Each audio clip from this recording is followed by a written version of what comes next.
George Bush was a hero of World War II who, as commander-in-chief, saw the Cold War end. But began another war, America's decades-long struggle with Iraq. 7 months ago, America and the world drew a line in the sand. And tonight, America and the world have kept their word. I, George Herbert Walker Bush. In 1989, George Bush became the nation's 41st president. He occupied the White House for just 4 years, but they were tumultuous ones.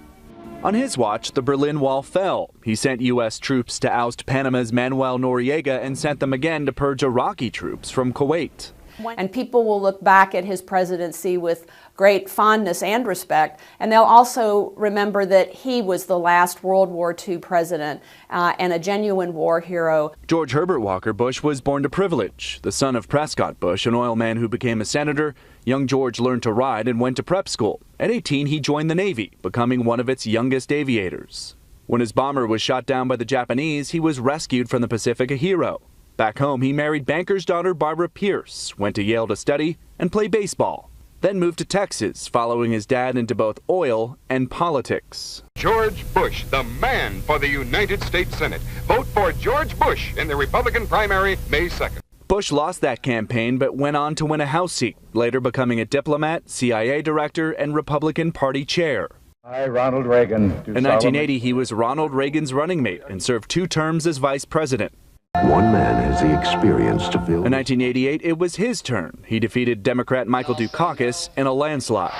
George Bush 41 came into office with one of the most golden resumes of any president. But in that campaign, he made a televised pledge that would later haunt him.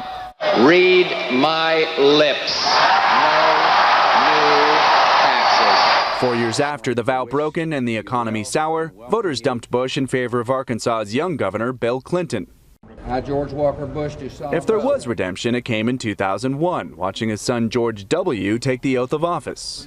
In retirement, Bush remained active. At ages 80, 85, and 90, he went skydiving just to set an example. Don't just sit around watching TV, talking to it.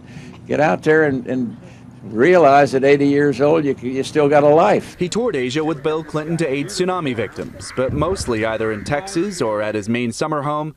He enjoyed the company of his large and politically prominent family. In April of 2018, he mourned the loss of his wife, Barbara. John Moan, Associated Press, Houston.